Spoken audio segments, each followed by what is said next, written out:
This podcast is recorded on stolen and unceded Aboriginal land. We acknowledge the First Nations and elders of this country and join their calls for justice. Always was, always will be Aboriginal land. Talk about the Greens, that bunch of Suited up, egg-sucking gutter trash. The Greens. Nah. We're stuck with the hosts of Chapo Shithouse podcast. Serious danger to Australia. All right, straight in, baby. No cold open. We're straight in. There's a goddamn election. There is a budget happening. This is Serious Danger, a podcast about green politics in Australia. It's not an official Greens Party podcast. It's about to be co-hosted by a Greens senator, but it's not an official Greens Party podcast. It's produced by Michael the Griff Griffin and made possible with the help of the Green Institute. Just me this week. Emerald is off, getting excited and involved in the election, I'm sure. I'm coming to you from Naarm on the lands of the Wurundjeri and Bunurong people. And I am joined, welcome back to the show, a Green Senator for Lutruwita, Tasmania, Mr. Nick McKim. G'day, Nick. Welcome back, man. Hi, Tom. Thanks for having me back. Always a pleasure to have you. You are, of course, the Green spokesperson for Economic Justice and Treasury, Emergency Management and Forests, and Fortnite, ? What is this footage I've seen of you playing goddamn Fortnite and talking about Greens policies? Tell me everything. You have seen that footage, and it's edited together in a very unkind way to me by our fabulous digital content team. Look, it was a bit of fun. I do actually play Fortnite. It's one of the ways. It's like our family social media, and our family Fortnite chat has sort of devolved into basically our family group chat. And so it's a way I can keep in touch with family members that are a little bit scattered to the four corners of the country. So I do play a bit, although someone watching could be forgiven for thinking I don't play that much because it wasn't my finest effort. Wasn't your best work. Okay, you're the self-proclaimed best gamer in the Senate. I don't know if you've taken that up with any other senators, but there you go. And look, I'm so out of touch. I never really played video games that much anyway. I'm also an elder millennial at this point. What is the attraction to Fortnite? You can get different skins and stuff. Is that yeah? Part You of can the get deal? different skins. It's I just got put onto it by the youth in the family, and it's sort of grown from there. But someone told me this week that edit on TikTok has had more likes than everything Albanese has ever done on TikTok put together. So this is the way of the future of politics, Tom, and love it or loathe it, that's where we find ourselves. And I find myself now, live streaming my Fortnite games with my beautiful stepson Jasper. Am I the best gamer in the Senate? Hell yeah. Well, people can make their own judgment about whether I'm an epic gamer based on this actual drop. Now, public transport, we need more of it, and it needs to be cheaper and better. 50-cent public transport fares, I reckon. No, if they don't get a dub, no, Jasper, someone's not voting Greens unless we get the dub. So, because the whole election is on the line, probably, Jasper, we've got to lock in here. When are the Greens challenging Peter Dutton to a video game tournament anytime? Please bring Medicare cards to Fortnite. Absolutely. Oh, no, and while you're at it, put dental into Medicare for goodness sake. We're going to pull up short and we've lost a vote.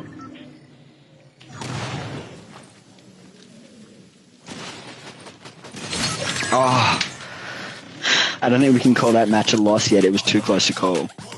We're having some... Anthony Green. He hasn't called it yet. So, but then this particular one, you were live streaming and you were actually talking about stuff that the Greens care about. You were taking questions, because it is like a social media site. Yeah. People ask questions and then back and forth, and you were talking about all the wonderful offerings that the Greens political party are putting out there. Is that right? That's right. And people were asking questions about dental into Medicare. They were asking questions about 50-cent public transport, how we're going to make big corporations pay their fair share of tax. We even got onto Gaza and Palestine at one stage. And the big news, of course, Tom, is this is not a one-off. This is going to be regular, and it's happening again very, very soon. So folks should keep an eye on my social media, and we'll post some more updates as we get a bit closer to the second round of Nick and Jasper engaging in the Fortnite sandbox. Okay. They could also read a fucking book. How about that? Right? That would not be as exciting, really. Let's face it. That's true. All right, very quickly, we want to say big thanks to our patrons at Serious Danger. You help us make the show possible. Thank you to so many people getting on board. Rosie, Paolo, Amy, Benjamin, Michael, Nick, Jesse, and according to their name on Patreon, former Australian Prime Minister John Howard is supporting Serious Danger for only $3 a month, which seems pretty fucking cheap for John Howard, but there you go. Thank you. You help us make bonus content. You get a bonus episode every fortnight produced by Michael, the Griff Griffin, and your support allows us to do these bonus episodes we've been doing. We just put out one out this week with Hung Trung, the Greens candidate for Fraser, which is my neck of the woods. If you miss that in your feed, I really recommend you listening back to that because you will get inspired. Hung is an awesome candidate. If she were to win Fraser, I'd be very happy indeed. But yeah, please do check that out. Sign up, folks. Oh, thanks, mate. Thank you very much. Are you excited about another election? You're joking. Not another one?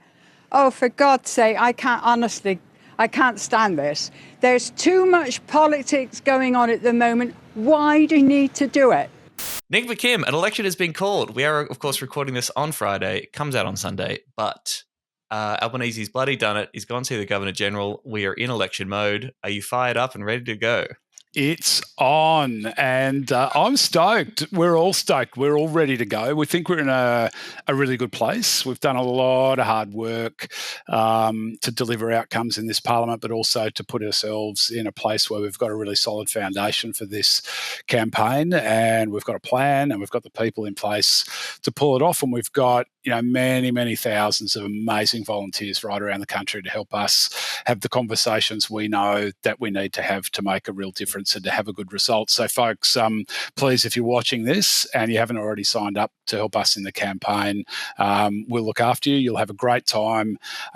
You can address any despair or anxiety you might have about the state of the world through hope and taking action. And the best antidote to those feelings of despair is actually doing something and taking action. And we are in line to deliver a really, really positive result, put us in a balance of power. We'll keep Dutton out and we'll make Labor better.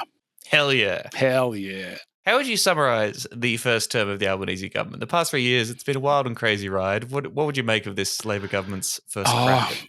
Disappointing and underwhelming, I think, would be the major sentiments. People really voted for change, but they haven't really got it. And you only have to look, we might talk about this later, Tom, but you just got to look at the last week in Parliament when you had Albanese and Dutton colluding to smash our environment laws for the benefit of multinational salmon farming corporations down here in Tassie. And, it really tells you everything you need to know about this Labor government, that they went to the election promising to strengthen our environment protection laws, and they're going to end their first term with weaker environmental protections than when they started. And they've done that by colluding with Peter Dutton. So probably tells you all you need to know.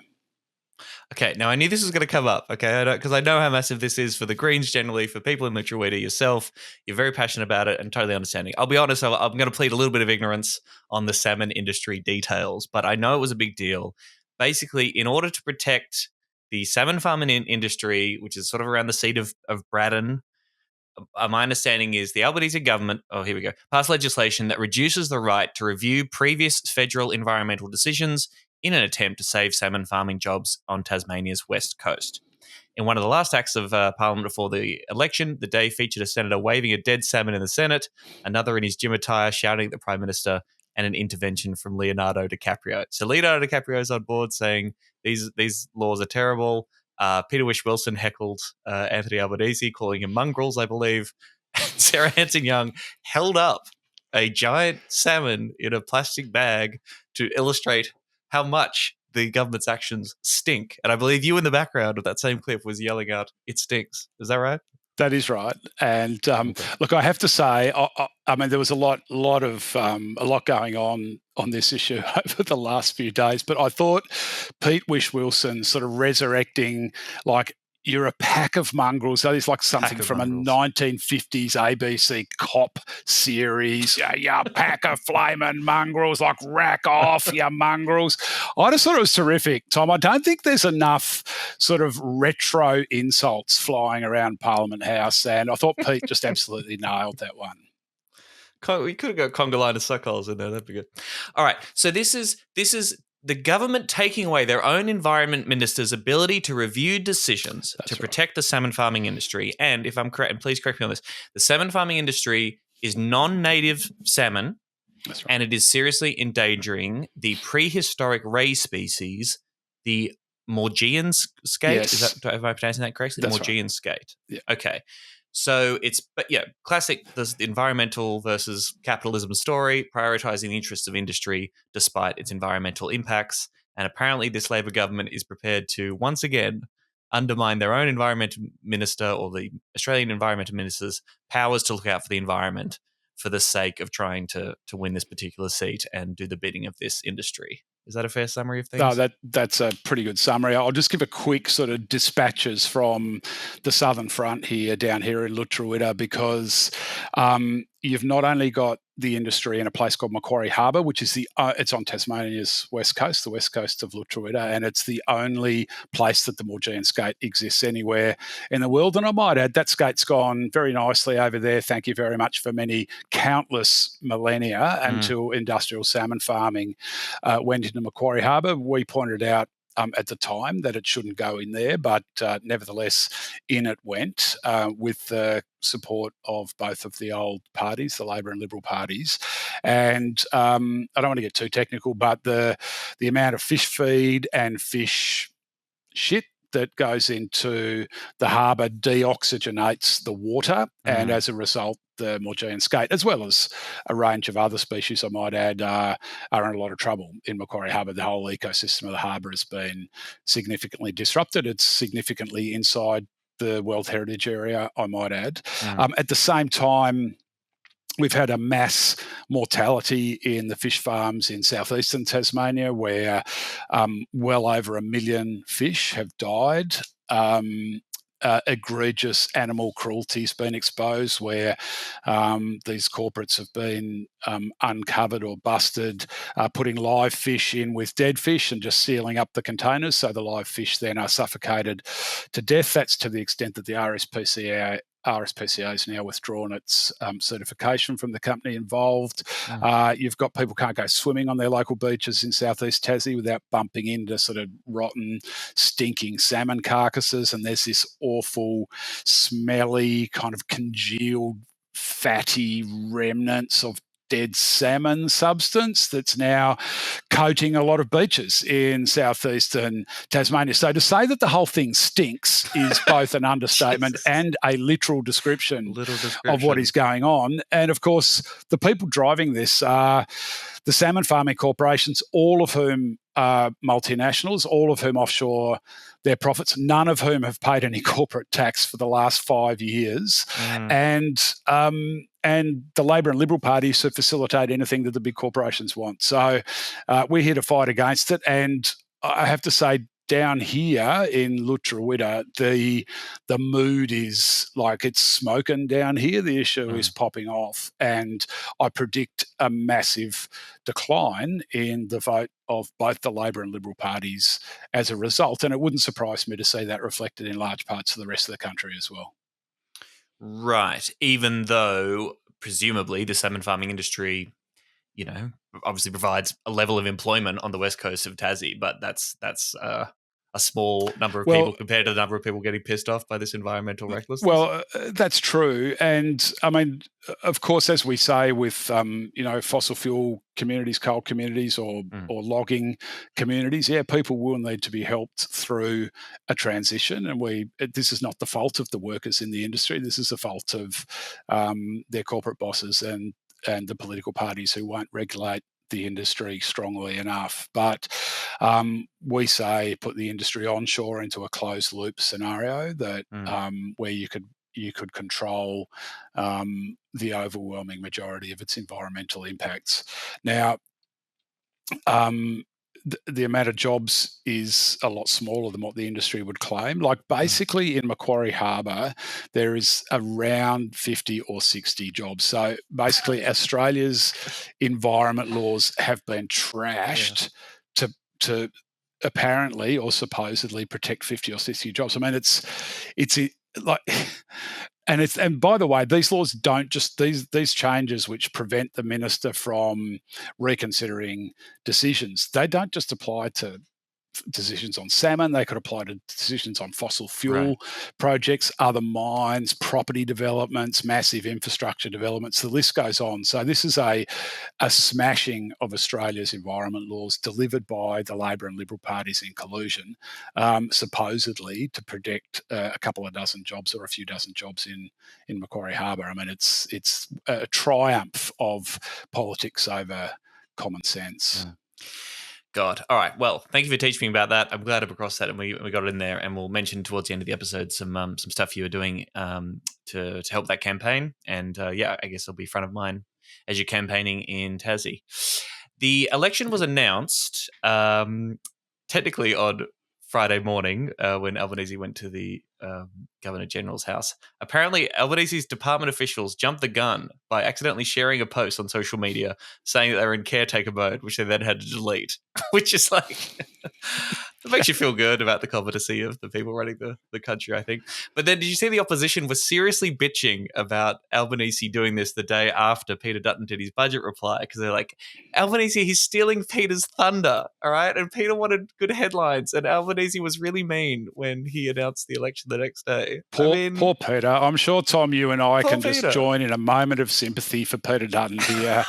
He had his budget reply thunder stolen by the nasty, mean Prime Minister who decided to use, one of the benefits of incumbency, i.e.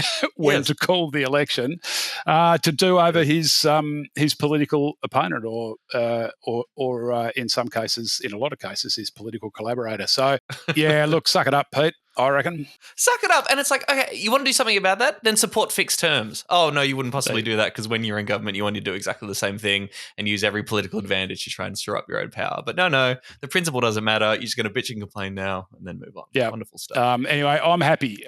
Bring it on. We're good to go and Really feeling really positive and optimistic about this campaign. That's good. Well, it's election season because I woke up to the news of the campaign and an email from Adam Band asking me for fucking money. So that was great. He said, "Hi, Tom, it's on. Saturday, May 3rd is election day. In just 36 days, it'll be 34 days when people hear this, we have our moment to change politics for the better, to take real action on the cost of living, housing and the climate crisis. But we need to move fast. Tonight, we're launching our biggest national campaign ever, but we need your help to keep it running until election day." I then got a text from the Victorian Greens as well. So I look forward to much of that over the next little while. What would you say do you think this election is going to be about if you had to talk about big picture terms? What do you think are the big stakes, the big things that are going to make up the conversation? Look, I guess the budget and the budget reply were the attempts by the old parties to frame up the campaign around what they want it to be about. And, you've got tax cuts from Labor, sort of, what is it? It's sort of a cup of coffee a week, but you have to wait 15 months to get your first sip of flat white.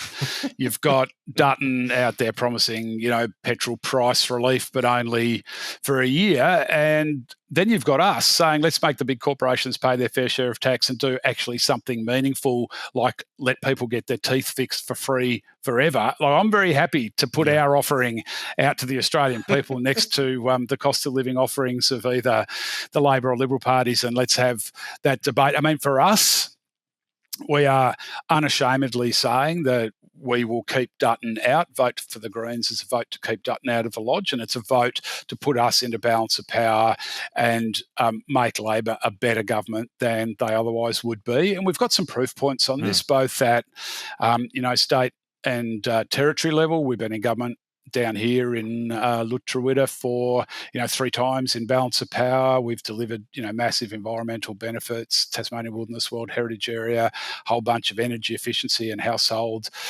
savings outcomes. The ACT, terrific outcomes on renewables and public transport there. And last time we were in balance of power in Canberra, we got dental into Medicare for kids. So we're going to say to people, that was just Tanya Plibersek. Put us in again. No, that's right. Sorry, I forgot that was all Tanya. Solely responsible. She did a press conference with Richard Di Natale announcing the policy, but it was her job. Yeah, apologies, Tanya. I forgot what an effective minister you have been through your history.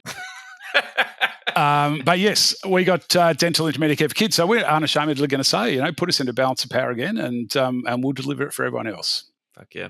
Do we have a slogan? I think Labor's got building Australia's future. Coalition is get our country back on track. Is there? Are we going to have one? Do Greens still do slogans? I don't know that we've got. We go back to unfuck the future. I like that one. Yeah, I like that one too. We got a little bit of backlash, but yeah. No, I like it. I think the best comment on that one was, I think, Tim Reid, our Victorian MP, who strongly backed it in but suggested that the syntax or the grammar was a bit off. Good on you, Tim. God. Thanks for that. Yeah. Thanks a lot, mate. All right. Well, we'll wait to see if one emerges there. But I guess, I mean, we're trying to obviously get this line out of, keep Dutton out and push Labor to be better and go further, right? That's sort of the catch cry that is sort of getting out there. So we might see they pop up again.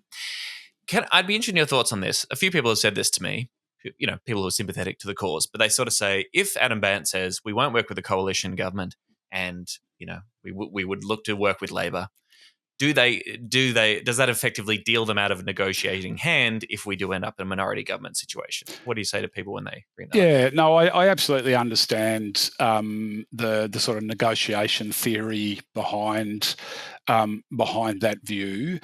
We have consulted with our members, the members of the party, around how we should approach a balance of power scenario, and it was very strongly supported that our members didn't want us to countenance any kind of arrangement with the Liberals, particularly under a monster like Dutton. So we felt, and I think it's the right call, that we should be very clear that we're just not interested in making Peter Dutton the Prime Minister of this country, and that's a very important public message for us. And we think the benefits of being actually honest about that and clear about that outweigh any negatives in terms of power of negotiations. Look, ultimately, if there is a balance of power parliament, and that's looking very, very likely based on the polls and kind of the vibe of the thing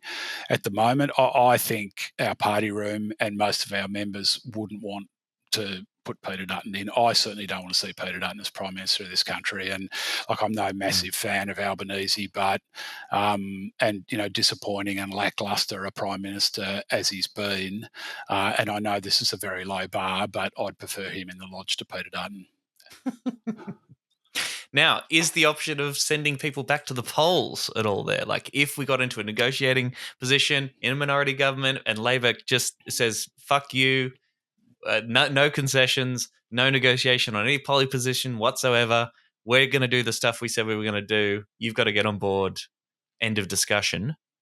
The Greens say, well, no government we've been in this situation in Tassie in 2010 when I was the leader of the Greens in the Tassie Parliament, and really we were like like someone at the school dance, and no one wanted to dance with us, but we had all the power, right? Like we got to choose the next government, and the major parties were kind of running for the hills, saying, "Look, we don't want to be in government." I think that's unlikely to happen at a federal level. My view on a scenario like that, I mean, the prize that we have to offer in balance of power, if we are in balance of power, and look, there's a range of different ways we could be in balance of power. It could be all us in balance of power. There could be other people in balance of power. There could be a situation, depending on where Labor and the coalition land, that they may need the Greens plus some more. So there's a whole bunch of different scenarios that might come into play.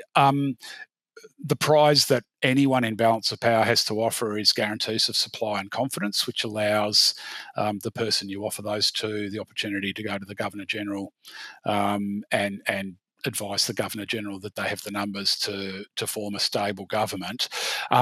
My view is you don't give those things away for nothing, and you also don't give them away for sort of baubles and trinkets. So it could get really interesting, and it could be a bit of a wild ride. And I guess what I would say to people is there's plenty of examples of very successful, stable democracies, particularly in Europe, where you might not know on the night who the government is, and you may not know a week or two after polling day who the government is. Now, whether that's the case or not in this election, time will tell, but we'll see. But we've been very clear that people vote for us so that we can, to the greatest degree possible, deliver on our policies and deliver on our values as a party. And that'll be front and centre in our minds as we enter into any negotiations. Very, very diplomatic there. Very well said. Well done. Keeping your powder dry. I like it. Now, we're going to jump into the budget in a moment and go through that in a bit more detail. But just to be clear, so you are up for election in 2025 yourself. Peter Whish-Wilson is safe, as the other senator from Tassie.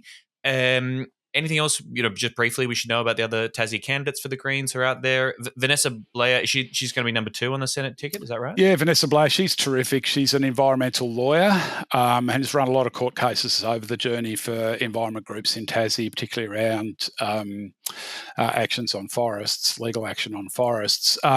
Look, we're out there as saying that we're going to make Australian political history in Tasmania by electing 2 Greens senators at this coming election. And that would give us 3 Greens senators in an Australian state in the parliament for the first time in the country's history. And can you imagine the minds that would melt down in the political establishment and in places like Advance headquarters and, the IPA and all these sort of right-wing sort of Gina Reinhardt. Like, can you imagine, Tom, how amazing that would be? And if 1 in 20 people in Tasmania change their Senate vote to the Greens, we will win 2 seats in Tasmania and have 3 Green senators from Tasmania. And we're saying it's possible. I'm not saying it's easy or likely, but it is absolutely achievable. And Vanessa would be an absolutely terrific candidate. So we're running people around in all our House of Reps seats too. And as you would expect me to say, terrific bunch of candidates who will do an awesome job in this campaign representing us all. Is Claire Chandler up for re-election? She is. She assumed office the 1st of July, 2019. So she would be up, right? So she's up. Okay. Yeah. So if you want to vote a turf out, if she can go, that'd be great. Pretty close to the bottom. Look, honestly, Tom, the bottom of the ballot paper in Tasmania in particular is actually, I've got my I voted Erica Betts number 58 teacup happening here. That was from a couple of Senate elections ago. Thanks for letting me plug that. No worries. And that was last. Like, putting Eric last is a personal hobby of mine at elections, has been for many decades. Sure. He's now in the Tassie Parliament, would you believe? In fact, you couldn't rule out him being the next Premier of Tasmania, I might add, which is just oh my goodness, the biggest facepalm moment in, with a lot of competition in the history of Lutruwita, Tasmania. But no, Claire's worth considering this time because Eric's not on the Senate ballot paper, so you might want to have a think about putting Claire last because, full turf. Full turf, no good. No good at all. Hey, how's it going? Nat here. Let's see what's making news. The budget's finally been released, which means everyone's talking about winners and losers. But what does that actually mean? And how can you win a budget? Bren's here to explain. And the winners of this year's federal budget are uni students. Woo! And the losers are tradies. Oh, that's mean. No. I'm not saying you're a loser. Let me explain. All right, let's talk about this budget thing. Labor handed down its 4th and final budget on Tuesday. There weren't a huge number of surprises in there. A lot of it was just the sort of, budget version of a lot of the policy announcements we'd already been hearing about. We talked a lot about the healthcare policies on last week's show. If people missed that, they want to go back and have a listen. But yeah, I mean, what were your general impressions of the budget on Tuesday, Nick? What were the big takeaways for you? Oh, it was a classic budget for this government. It was kind of disappointing and lackluster. And like, from where we sit, it was far more notable for what it didn't have in it than what it did have in it. And, again, you got 1 in 3 of the top 100 earning corporations in Australia paying no tax at all. So, doctors, nurses, cleaners, carpenters, teachers, all paying more tax than some of the biggest corporates in this country. Like, that is a fully cooked taxation system. And, whenever I hear Jim Chalmers or Angus Taylor or Albanese or Dutton sort of claiming that we can't afford to do these things, it just is absolutely tooth grinding because, of course, we can afford to meaningfully make people's life better. We can afford to put dental into Medicare. We can afford to wipe student debt. We can afford to cap rents. We can afford to raise income support. We can do that by making the billionaires and the big corporations pay their fair share of tax, from walking away from disastrous defence projects like AUKUS and using the savings and the revenue to invest in things that would help people who are just getting smashed at the moment everywhere they turn by a cost of living crisis. And, the big corporates are running the show. We saw that last week on environment laws. We've seen it in, the supermarket corporations price gouging their way into the wallets and purses of millions of Australians every week. We see that in the big banks not paying the tax they should pay. We see that in the big fossil fuel corporations not being taxed. We see that in the petroleum resource rent tax, just raising pathetically small amounts comparing to what many other similar countries around the world do. So, it's hard not to escape the view that it's a bit of a corporatocracy that we're living in, and the oligarchs have got their hooks into this government just as hard as they have into Trump's government in the US. And, as I say, the antidote to that is get active and get involved. So that's what we're up to.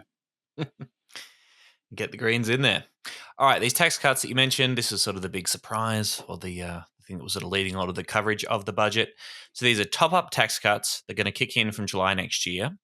It's about lowering the tax rate for the lowest tax bracket. So if you're for everyone earning between $18,200 and $45K, that tax rate will be lowered from 16% to 15% next year, and then to 14% the next year.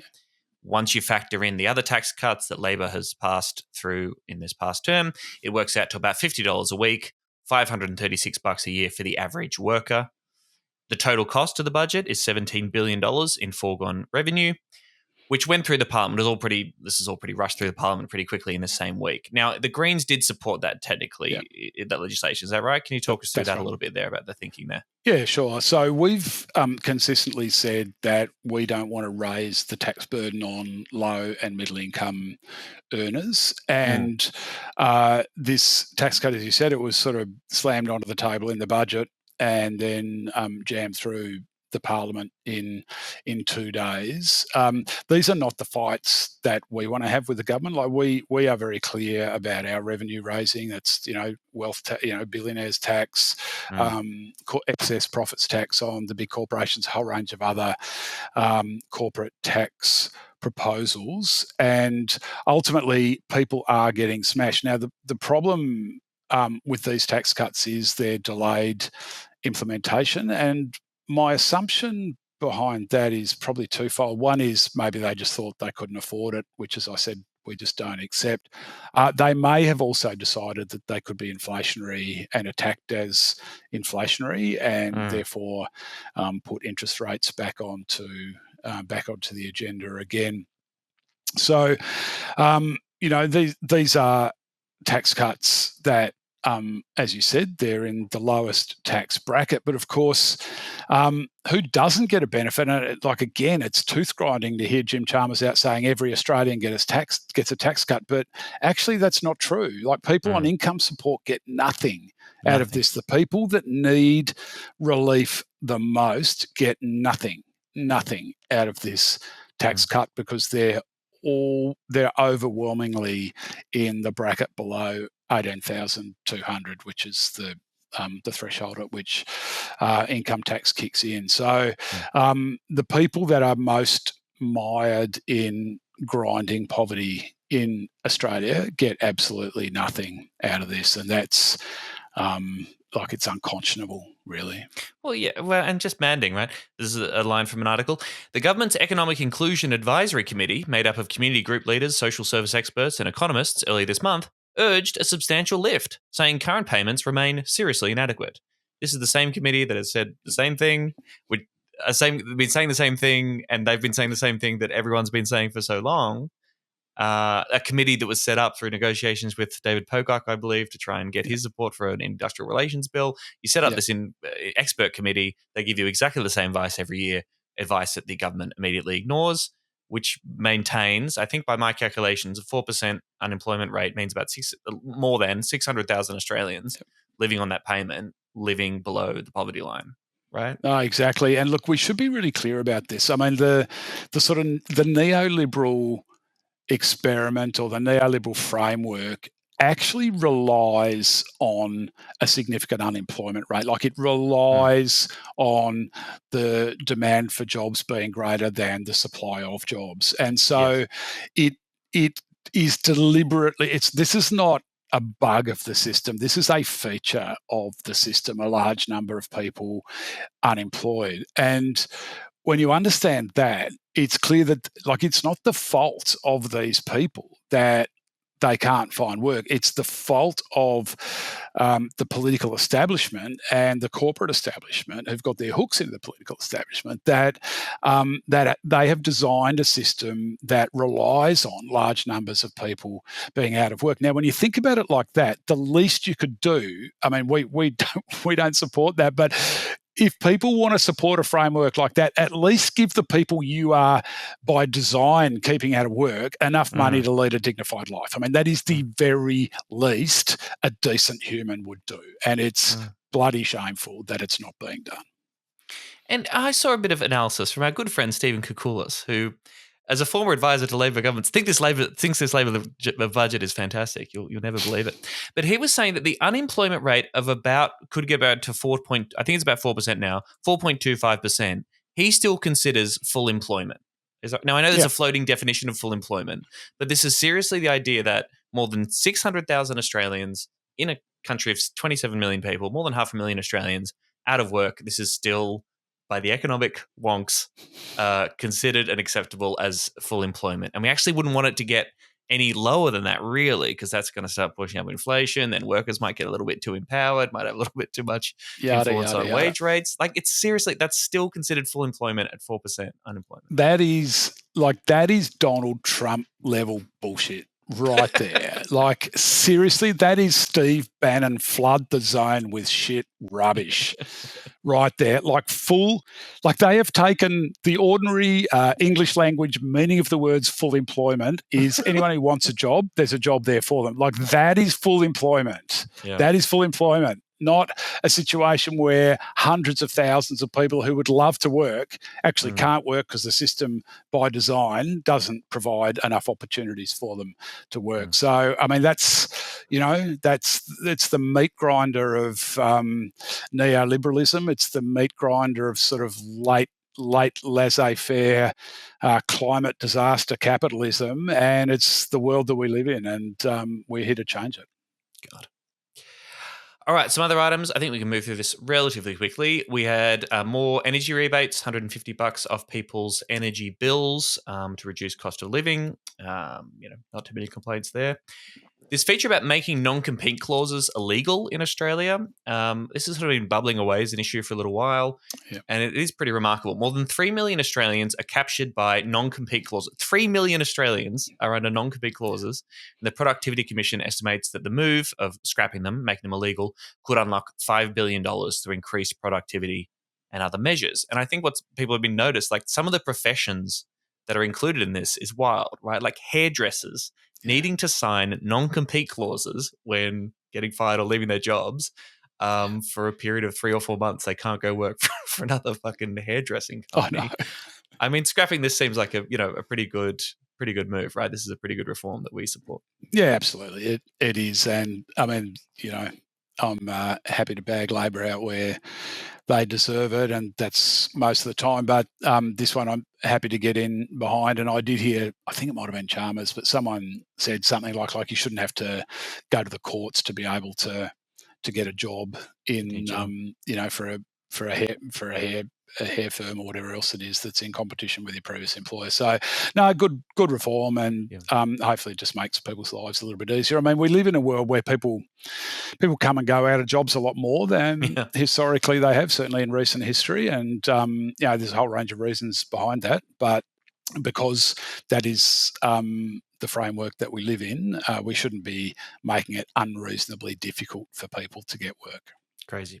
Right, scrap those non-compete, introduce and enforce the non-compete clauses for politicians, please. Once they leave Parliament, go straight into fossil fuel executive boards or whatever. Let's sort that out if possible. That's yeah, the reverse. I can categorically assure you that is Greens policy, Tom. And the revolving door is one of the kind of grossest, most sort of ick-inducing things that you see in politics, because you see these performances from the political establishment MPs who, these are auditions for their post-parliamentary career, and like Exhibit A, I'm just going to name it up. Richard fucking Marles is absolutely going to end up in the US defense apparatus somewhere in the military-industrial complex, making these sort of killing machines that are going to be used in genocides in Palestine. I confidently predict he'll be with his old friend Christopher Pine. You know, they well, see exactly that Sky News right. show together,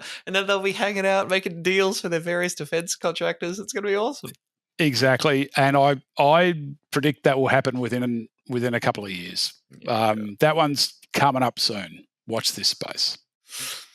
Healthcare announcements, as we mentioned, good stuff, more funding for Medicare. We're on board with that. Of course, the Greens policy goes further about increasing bulk billing and expanding Medicare to include dental and mental, please. Albo's been whipping out the Medicare card. Remember last election, he had his little dollar coin, his $2 coin. Now he's got the Medicare card, which is always good to see props being wheeled out.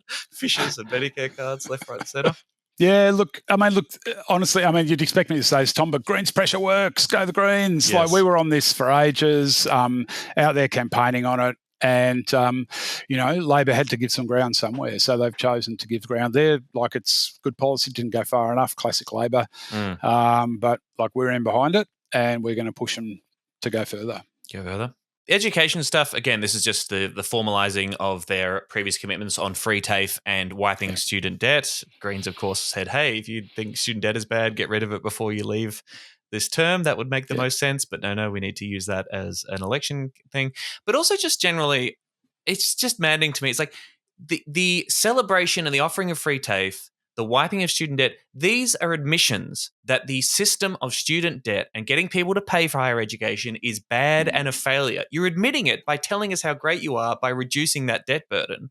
So why wouldn't you support scrapping that entire system completely? Like, it's how can you hold these two positions at the same time? They completely contradict each other. Counterintuitive positions from the political establishment in Australia, Tom. Stop the presses. Imagine such a thing. Oh, God. All right. Now, to their credit, are you seeing a little bit more of a social democratic mindset from Labor? Right. Again, under pressure, nowhere near as much as it should be. But it seems to me they're getting a little bit like, oh, yeah, we need to do things that are universal. That's important. And public services are good. And we should sort of back them in because these are popular. I'm seeing a little bit more of a consciousness of that and a preparedness to campaign on that a little bit more and fight on that front. Do you think that's fair to say? Yeah, I think that's right at the margins. And look, there's a range of reasons for that. You'd have to be tone deaf not to understand how much people are hurting at the moment. And we call it a cost of living crisis, but it's almost a cost of existence crisis for millions of Australians. And Labor will be hearing that. But the other reason I genuinely think that they're starting to shift a little bit at the margins in these spaces because we're picking up seats off them in inner cities. We won the three Brisbane seats last election, and go my comrades up in Brisbane, and we're on the cusp of picking up more. Like, I really think there's a number of seats in play for us, but Wills and McNamara down in Melbourne are absolutely in play for us at this election. And Labor know they're losing votes to us in progressive parts of the country. They know they're losing a lot of votes to us in the young, in younger demographics, younger Australians. And that is a language Labor understands. They understand the language of votes and they understand the language of seats. And that's why it's such a powerful thing to do to vote Green, because not only if we don't win that, if you vote Labor second preference, then your vote will flow through at full value to them. But it sends a very clear message to the Labor Party that they've got to be better on climate, they've got to be better on environment, and they've got to be better in this kind of economic redistribution space that we've spent a lot of time over the last few years talking about. So, vote Greens. You get 2, 3, 4 times the value for your vote than you would with any other vote. Yeah. I mean, it's sort of like, yes, obviously they want to win voters from the Greens back to Labor, or they want to make sure that their base doesn't go to the Greens. But I'm like, a reminder that where the Greens are often closer to the Labor base than the fucking parliamentary party, right? Like in terms of ordinary rank and file members, we've talked about this a lot on the show, often far more progressive than their elected representatives are. And so we're both a threat to them to, peel voters away, but also for them to have appeal to the people who probably, who are supposed to be most gung-ho about the Labor Party and their elected representatives. You know what I mean? Yeah, no, I think that's right. And like, I've lost count of the amount of people that have come up to me, like they'll plug in their values into Vote Compass, and they've been voting Labor all their life, and they're like, fuck, I'm a Green, like, what, how did this happen?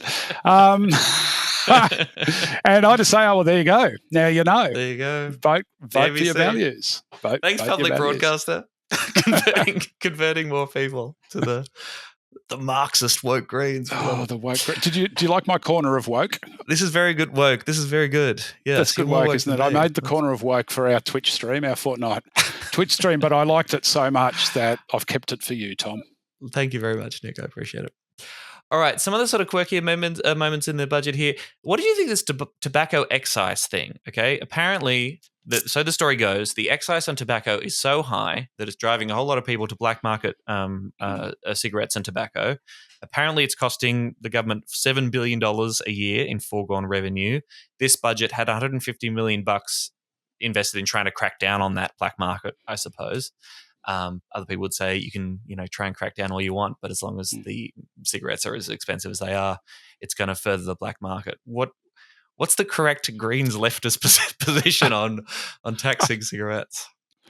It's a regret. Like, putting a tax on tobacco is a regressive tax. Like, there are more people at the sort of lower end of the income or wealth spectrums who smoke than there are at the higher end. So it does have a disproportionate impact on people that are less well off in our society. And so I guess that's the first point to make. The second point to make is, what a surprise if you price something so massively above its actual cost of production through these sky-high levies and taxes, you're going to create a black market where people are going to take advantage of it. I mean, there's nothing surprising in that. So really, I don't know what the correct leftist position is here, Tom, but my view is that you can't tax people out of smoking tobacco. Like, there are ways that you can encourage people not to smoke and to encourage people that do smoke to stop smoking. And I've been a smoker in my life, and it's not an easy thing to do to give up smoking tobacco, but you can do it. And I think governments should be focused on trying to prevent particularly young people from taking it up, and to encourage them not to, and to help people that are already smoking to quit and stop with all regressive taxes. Like, it's a regressive tax, and they shouldn't be surprised that they find themselves in this situation. But here we are. We probably shouldn't be reliant as a country on the revenue from taxing this god awful product that has destroyed many lives and killed a whole lot of people. Yeah. And we shouldn't be reliant on the people continuing to take that very expensive and very harmful product from a revenue point of view. I wonder if we're going to get a memo from the Leftist Society of Australia. Maybe that wasn't the correct position. I don't know. We'll find out. I don't know. I know. They'll let us know. Don't you worry. They'll get in touch. Winner from the budget: giant pandas. Adelaide Zoo giant pandas are going to get $3.8 million over 5 years to support their ongoing stay. I like pandas. I haven't seen these particular pandas, but that's fine. I'm not a massive fan of zoos, but I like pandas. Actually, I like pandas because they're a triumph. They're an evolutionary triumph. Like, how did that species survive? I just have no idea. Like, it seems to sort of trip up every evolutionary. They can't even sort of climb a ladder without falling off and rolling down the hill. But here we are. They're with us. So I just think, pandas tell us that we've all got something special about us, and we've all got a valid place in the world. That's why I like pandas. Yeah. I remember there is some explanation as to why it's so hard for pandas to breed, but Anyway, we don't have time for that. In a win for beer drinkers, the Albanese government is committed to freezing the draft beer excise for 2 years from August 2025. Tuesday's budget has revealed the measures will cost the government $165 million over 5 years. It means that 2 years from now, a pint will be around 5 cents less than otherwise expected. Change you can believe in. No one held back. No one left behind. That's right. No beer drinker left behind. Look, I admit I do drink beer. Yes. Like, this is a big admission. It's the modern day equivalent of, yes, I smoked a joint back in my university days. But I drink beer. I'm not going to notice a 5 cent a pint difference. What was it, 5 cents? I mean, 5 cents. I don't. Yeah. Look, I'm sure there's more reasoning going on there, but I'm like, if that's. I think it has something to do with beer producers as well, and like for the industry, it's probably better. But yeah, from a punter point of view, that is like literally that's nothing. That is literally nothing. Just for the avoidance of doubt, we support that measure in the budget. Okay, cheers. Good to know. And finally, but we'll get to Dutton's response real quickly too. But I mean, just in terms of the broader economic picture, I thought this would be interesting to chat about. I mean, not that people will lose their minds about it, but we're back in the red. There is a deficit forecast as part of this election. We've had 2 budget surpluses, which of course changed everyone's lives. We all loved how much those surpluses were there. They just really meant a lot to the people of Australia. This budget is forecasting a deficit of $27.6 billion. We're not going to get back to surplus for another decade, apparently. Gross debt is at $940 billion. That's $177 billion lower than forecast. Again, our debt as a country is going to peak at 37% of GDP. That's one of the lowest rates of debts in the Western world. The UK is at 100% of GDP. The US is at 120% of GDP. And those countries aren't exactly bankrupt by any stretch of the imagination. I mean, every budget, it seems, or at least some budgets, the deficits and surpluses seem to matter a lot more than others. I mean, I don't know. Does any of this shit matter at all? I glazed over as soon as you started talking about it, Tom. I'm sorry. Honestly, I mean, I said this before, but there are plenty of ways to raise the revenue you need in this country so that everyone can have a good and dignified life. There are plenty of expenditures like fossil fuel subsidies, AUKUS, tax breaks for wealthy property speculators. That's up like $176 billion over 10 years. AUKUS has gone up again, I might add, in this budget. Who could have seen that coming? Who could have possibly thought? So, there's plenty of ways to balance the budget books if you really think they have to be balanced. And I just refuse to accept that we can't afford to give people give all Australians a good and dignified life in a wealthy country like ours. We can absolutely do that. And the only reason we're not doing it is the political choices that the political establishment is making.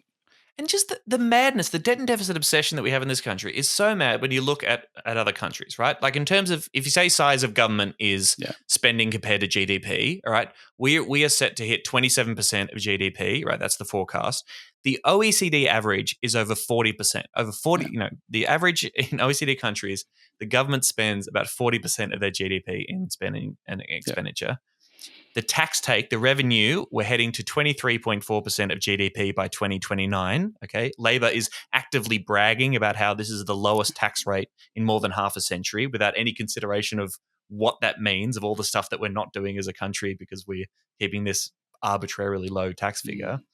The coalition wants to limit the tax take to 23.9% of GDP. Okay, so that's higher than what Labor is currently got the tax rate at, which is a bit bizarre. Under Howard, it was at 24%. Okay, so John Howard was was taxing more than this current Labor government is. Very bizarre, very interesting. And the average OECD average for tax to GDP is 33%. Okay, we've got so much more room that we could, raise revenue as a proportion of GDP to make people's lives better, that we just simply refuse to do because these idiots have these arbitrary numbers in their heads about how little tax we should be taking as a modern economy. You just said it all, Tom. You were thinking about running for the Greens in the Senate and becoming our Treasury spokes. God. All right, I'll work on it. You're doing a great job. You've got the facts and the figures. That's fine. Anyway, I just wanted to get that out there because I think it's just completely absent from any reporting around this kind of stuff. It is. And look, at the end of the day, governments are actually about making people's, or they should be about making people's lives better. They should be about improving our lives. They should be about making sure we've got a healthy planet to live on, not just now, but for the next generation and kids and grandkids, looking after nature, making sure that the people that can afford to pay tax pay that tax, and whether that's, wealthy folks or big corporates, and using that revenue to actually help the people that need the help. I mean, this is not rocket science, this stuff. It's all, as I said, it's all political choice. And we do live in not just a political framework, but a media framework where there is this sort of debt and deficit fixation from a lot of the political commentators that then flows through into the political establishment. And honestly, if we could break free of that, a lot of our political problems could be solved more quickly. Good. I mean, talk about neoliberalism. Like, the tax cut discourse is so evident of that to me. It's like, so we've given up on the idea of any kind of collective project that the government broadly could do stuff by redistributing wealth, collectively as a state. It's like, no. Individual one-on-one handouts, $50 a week back into your pay packet.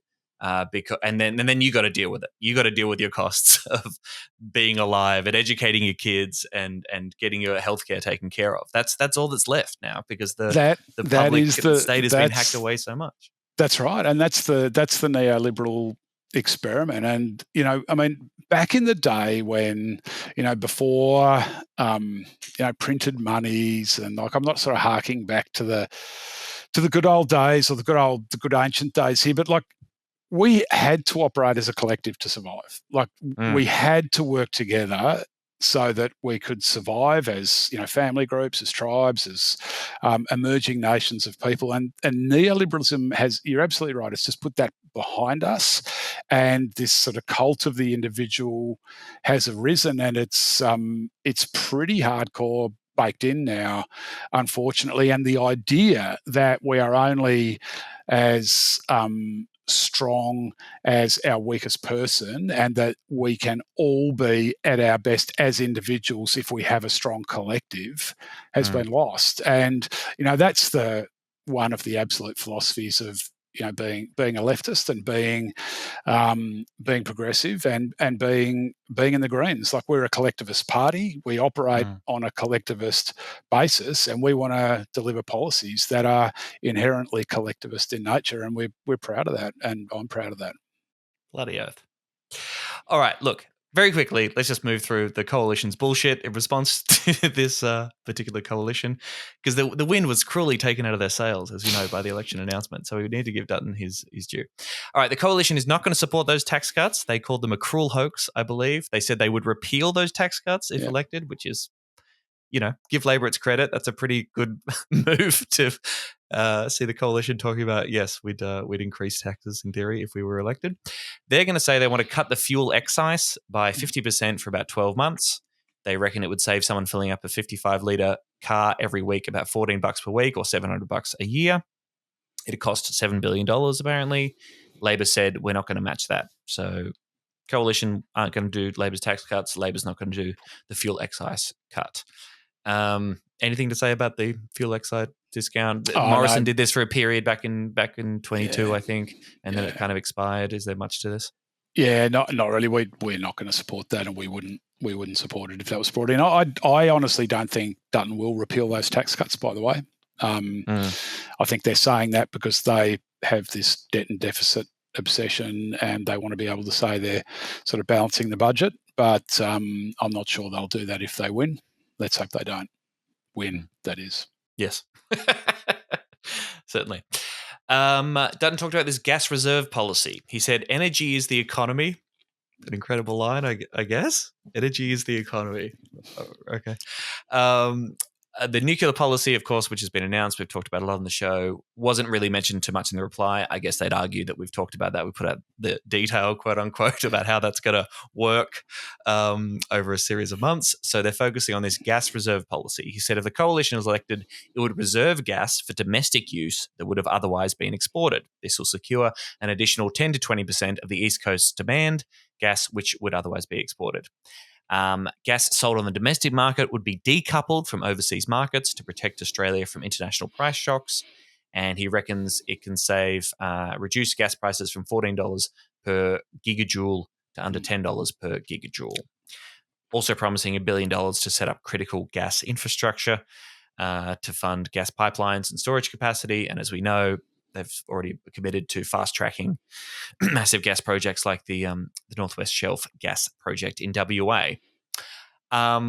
This seems real bad to me. I mean, again, tell me if I'm wrong here. If we, to the extent at which there is gas going to be used in Australia's energy market, is a reserve policy of that not necessarily the worst idea in the world? But this would suck because this is about expanding our gas capacity, which has terrible climate impacts. Is that fair to say? So, yeah, look, I mean, the first thing you say about gas, it's a fossil fuel. It's cooking the planet. We've got to stop digging it up and we've got to stop burning it. And we've released our household and business electrification package just a week or so ago. And Adam released that, and he's unashamedly said we're hoping that it starts a bidding war. That's why we put it out there at the start of the campaign. Like, we want to see a bidding war from the major parties on electrification because it's an absolute no-brainer. Now, on gas, we are living in an absolutely dystopian world where the gas cartel, the big gas corporations, are not only getting away in many cases with paying no tax and in almost all cases with paying very little tax. They've overcontracted their exports, and so they are having to buy gas out of the domestic market in Australia to meet their export contracts, to the extent that the big gas corporations are considering right now building a gas import terminal on the east coast of Australia so they can buy back the gas at inflated prices, the actual gas that they exported from Australia to places like Japan. Like, this is the most dystopian kind of crazy shit. And again, it's come about because of the greed of the big corporations and the failure of the political establishment to actually come up with a policy that works for people, not for the big corporates. So yeah, look, something has to be done. And I've been asking the ACCC about this, and the ACCC has confirmed that if we simply stopped the gas cartel from buying gas out of the domestic market and shipping it overseas to meet their export contracts, then that would leave enough gas for the domestic market in Australia. Now, if you want to call that a gas reservation policy, I mean, whether or not a pure domestic gas reservation policy would work, I think is open to discussion. The short answer is probably depends how it was set up. But if we simply stopped, I mean, it's not the Australian people's job to pay for the mistakes of the gas corporations. Like, if they've overcontracted to their export customers, that's their problem. That's not our problem. Like, they can suck it up and deal with it. We don't actually care about their economic sovereignty. This is a term I see doing the rounds a lot. Economic sovereignty. It's like, fuck that. What about us and here? Yeah. They've made an absolute ton of, they're making billions of dollars out of Australia. They can run expensive court cases with their, Japanese customers or whoever else it is. That's their problem, not ours. Like, we shouldn't have to pay for that. But look, at the end of the day, we've got to transition out of gas. We've got to electrify our manufacturing sector and households in Australia, and and we've got to stop opening new coal and gas mines. Thanks very much. That'd be good. Yes, which is, a very big part of the coalition plan, which is a really big key difference between perhaps a Greens approach and what the coalition want to do on that front. Yeah. That's interesting. Dutton talked about, reiterating this plan to fire 41,000 Canberra-based public servants. He said this is going to apparently save $7 billion a year. Of course, they're not all based in Canberra, public servants. There are public servants right across the country. No discussion of what that impact will have on service delivery and the way that we will actually live as a society. Apparently, they think they can fire 41,000 public servants without any impact on them doing their jobs in the public service? I can't find my cap, but I've got a PricewaterhouseCoopers cap that someone sent me, and I'm just going to do my PricewaterhouseCoopers impression here. That's a terrific policy. Thanks very much, even though we illegally massively profited from secret information that we signed agreements that we wouldn't disclose. Nevertheless, we think that's a terrific policy, and we're going to make millions out of that as well. Thanks. That'd be good. No, the consultants will love it.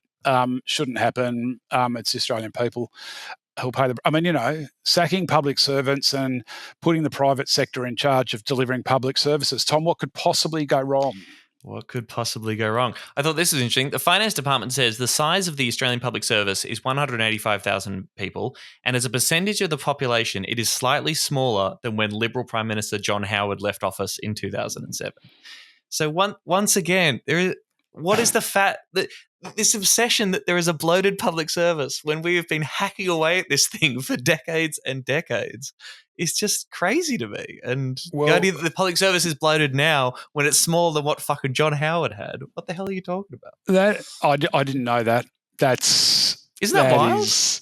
That is wild. But secondly, like these are part of the culture wars, right? Like these policies are culture war policies, and this is all about drain the swamp. This is all about, Dutton being a Timu Trump, and basically, so he can go into the regions and say these bloated plutocrats and these high-paid public servants, they're just sitting on their shiny bums the whole day and they're not doing anything. Blah, blah, blah, blah. Like all the Trump, it's just the Trump shit.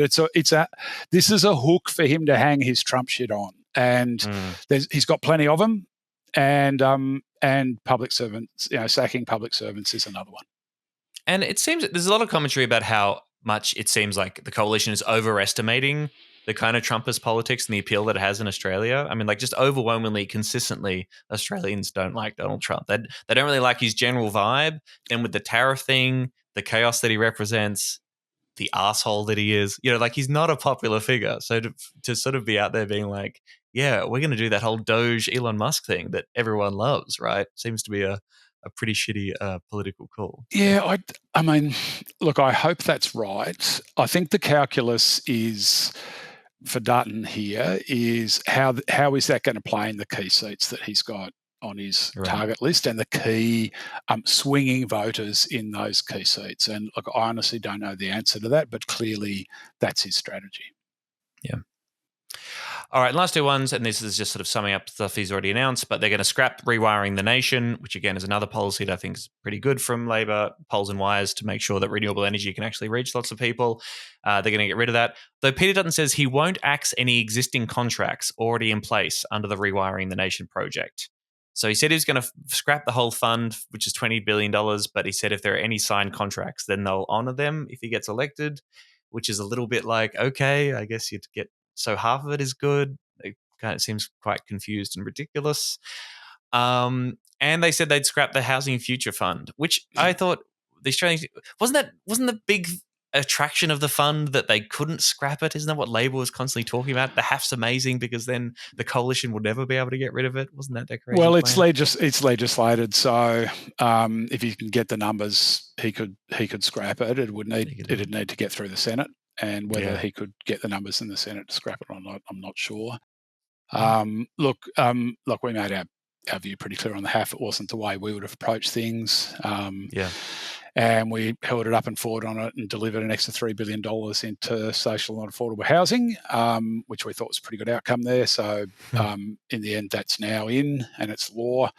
Dutton doesn't like it. I mean, just we could leave housing to the free market. Tom, again, what could possibly go wrong?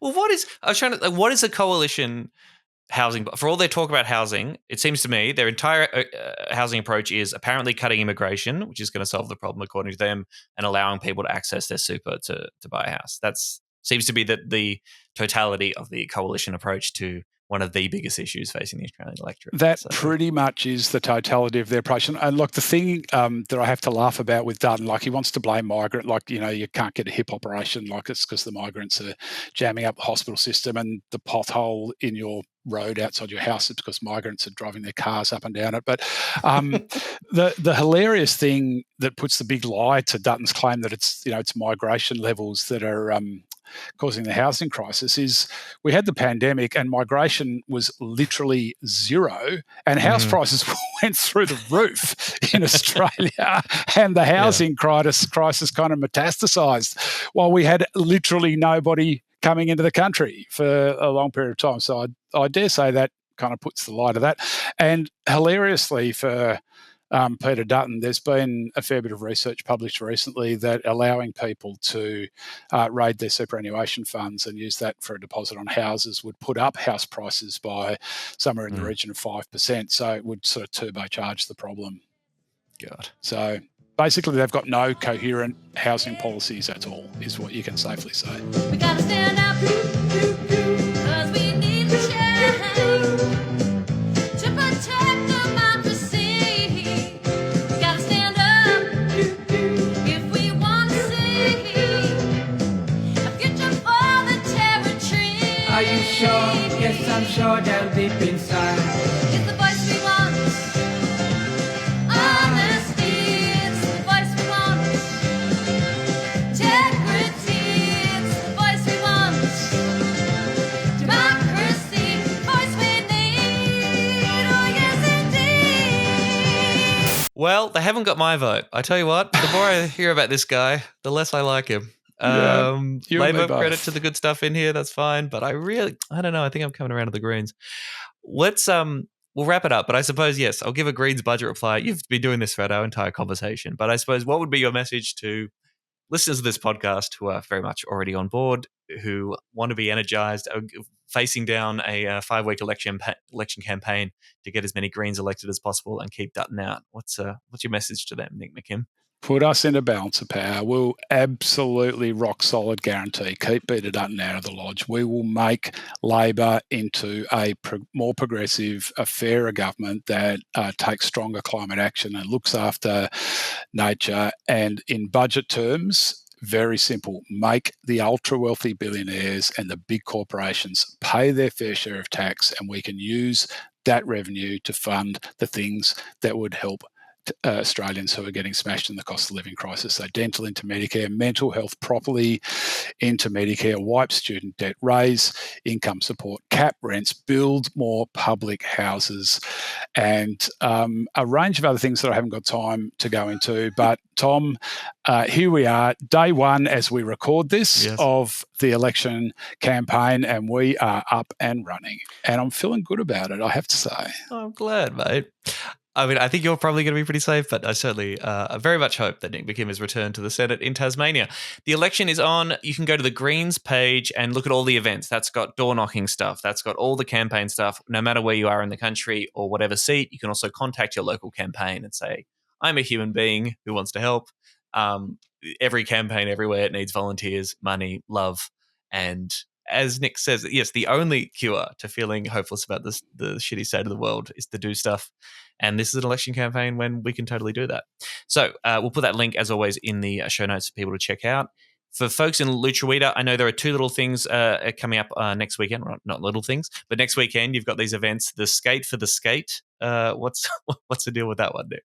That is so. We've got the Skate for the Skate. Whoa. That's a day of skateboard action down at the North Hobart Cultural Park from 1 to 3 p.m. Live music, heaps of skateboarding competitions, and we are skating for the Maugean skate, which is facing extinction because of the industrial salmon farming here, as we talked about earlier. And we've also got on Sunday, 6th of April, 12 to 2 p.m. at the Moonah Arts Centre, Greens for a Free Palestine. So come along.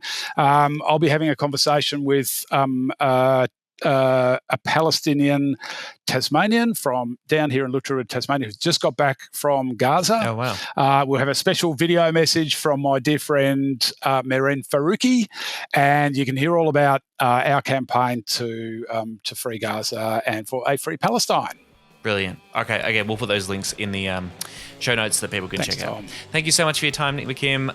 Best of luck on May 3rd, and yeah, we'll see you out and about. Thanks, mate. Thanks, Tom. Keep up the great work. I love Serious Danger. Awesome. Thanks, man. Thank you. serious danger to Australia.